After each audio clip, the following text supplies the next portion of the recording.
persuasive speech on the Stand Your Ground laws.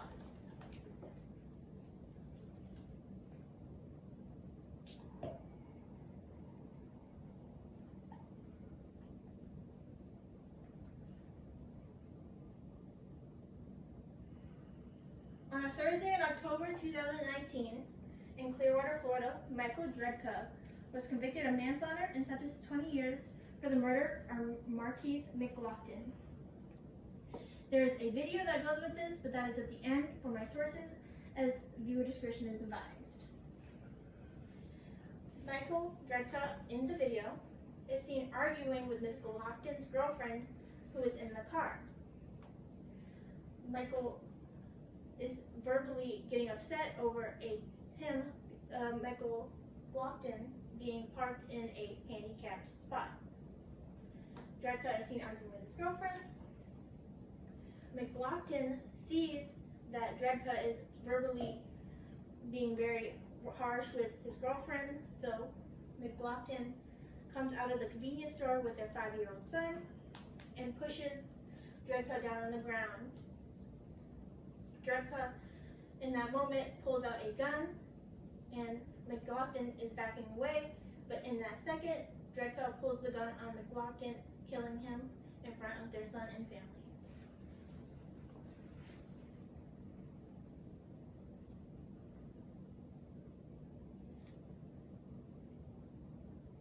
This is Marquise McLaughlin. His father is seen here holding a picture of him with due to his passing.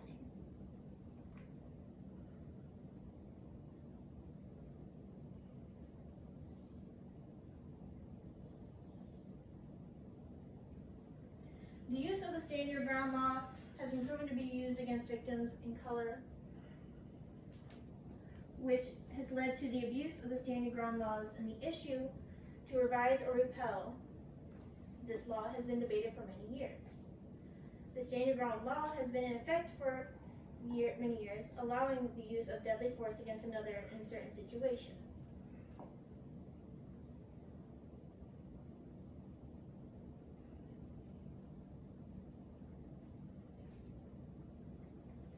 The meaning of the Stand Your Ground law is a person who is not engaged in a lawful activity and who is attacked in any other place where he or she has the right to be or has the duty to retreat, has the right to stand his or her ground and to meet the force with force, including deadly force if he or she is not reasonably believed it is necessary to do so to prevent death or great bodily harm to himself or herself or another, to prevent the commission of a forcible felony.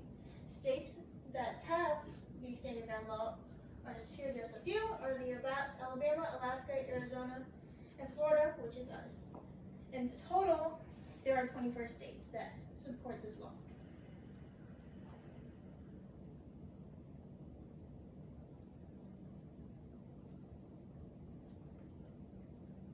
The reasons for why our states have been passing these Stand Your Ground laws is that it allows anyone to protect themselves, the immunity from criminal prosecution if you were to shoot the aggressor, the reasonable belief that harm would occur if actions were not taken. But due to the Stand Your Ground laws, this is what has been happening in these states. There's been an increase in homicides. There has been a racial bias on Stand Your Ground law.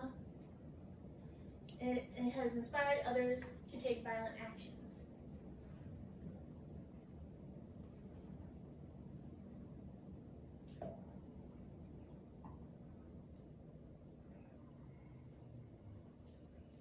With the Stand Your Ground law, has been a removal of the duty to retreat. One of the main issues is that there have been states that have removed the duty to retreat section of the law, stating that you no longer have the retreat if you feel threatened, creating confusion in when the Stand Your Ground law is effective and should be used. This is something in Florida that has been unclear, due to the duty could be seen as conceptualized based on necessity, and what is defined as safe is different in different situations.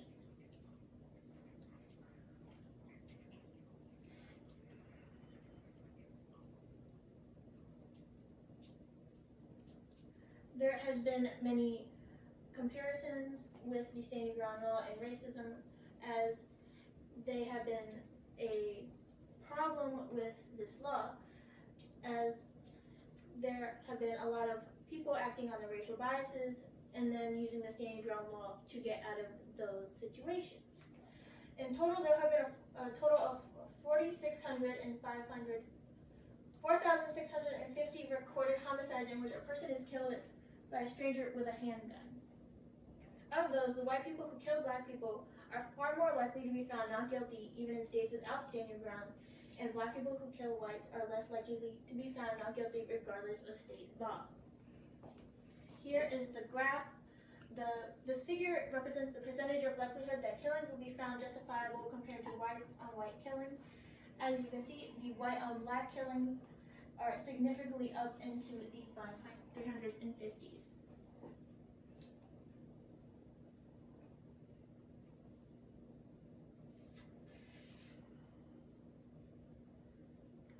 In the cases of Stand Your Ground law that I reviewed, there were only a few that I saw that worked, while there was many where it was abused for that law. In Texas, a man named Joe Horn, the house next to his was being ransacked, and he sought to take it upon himself to defend his neighbor's home, killing both the intruders while he himself walked free and was viewed as a hero in his state of Texas. When it was abused, one of the most famous reasons of the Stand Your Ground law was the Florida shooting and death of 17-year-old Trayvon Martin. When he was walking home from a trip to the convenience store, Martin was fatally shot by George Zimmerman due to suspicions. And it has been a topic of controversial with the Stand Your Ground law, as they believe that George Zimmerman was acting on his racial bias. And in Arizona, a woman named Cornell Jude had shot and killed Daniel Adkins Jr. Adkins was walking in front of Jude's car while Jude was parked in front of a fast food restaurant, and she had thought that he had a pipe in his hand, when in reality he had his dog's leash in his hand, and she had acted on her own volition and pulled the gun on him, thinking that he was there to harm her.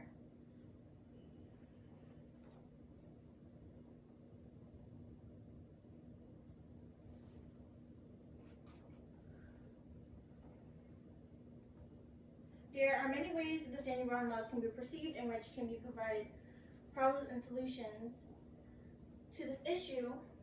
I believe the solution to this issue should be to revise completely to be clear so that there is no abuse and loopholes. Meaning that if I was confronted with an attacker, I am not allowed to go run into my house, grab my gun, and come out and shoot him. I cannot state that was my Stand Your Ground because I was not in that specific situation at that time. The law should remain as it is with revisions to language to ensure that there is a clear understanding by not allowing the person who is initially provoked to use force of this law as a defense or switch the burden of proof from prosecution to defendant. I would add the imposed duty to retreat when one can do so with absolute safety unless one is threatened with robbery, kidnapping, burglary, or sexual assault. I suggest adopting a middle ground approach where the law does not require a person to retreat, but in deciding if he or she is in danger and deadly force is necessary. Though some state that fixing the Stand Your Ground law would not fix it.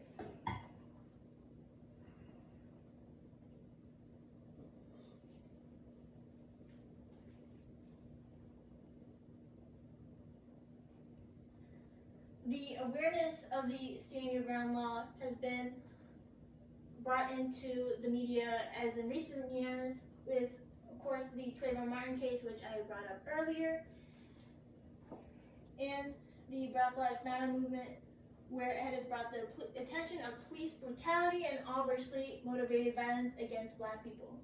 Though, with all this awareness, what does it cost? The death of loved ones.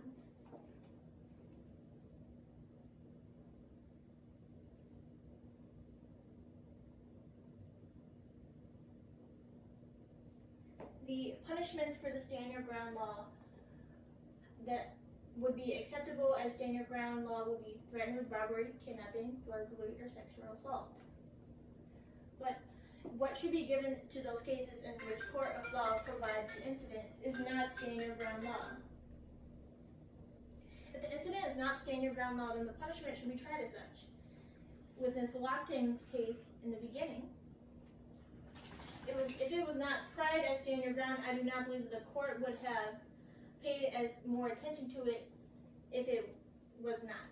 And they probably would have let Dredka go with a lighter sentence.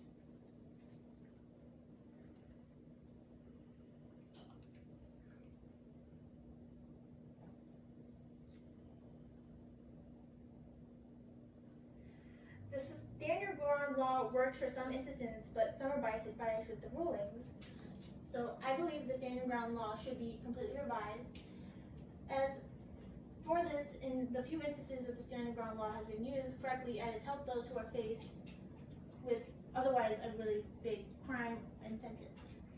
Revision is necessary when the homicide rate has increased, and it has the right to defend yourself when you feel like your life is in danger.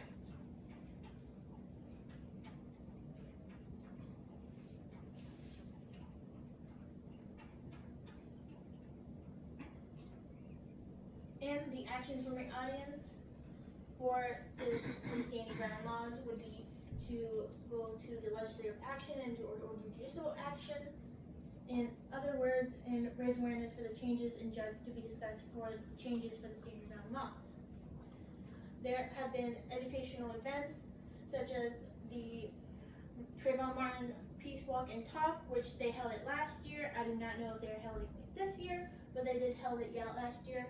And you can also donate and support the families that have been distraught through the loss of loved ones through the Trayvon Martin Foundation.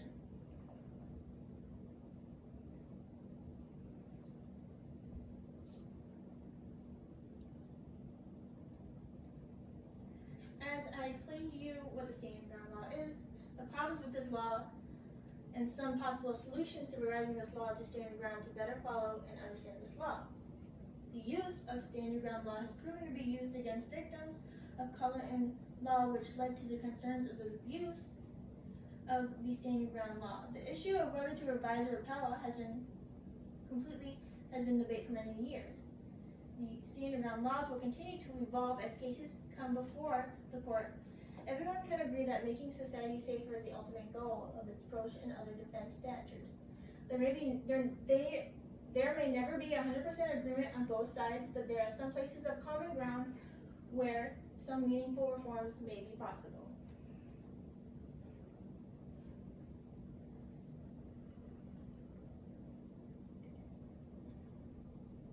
And these are my sources here. This is the video. If you wish to view it, like I said, viewer discretion is advised.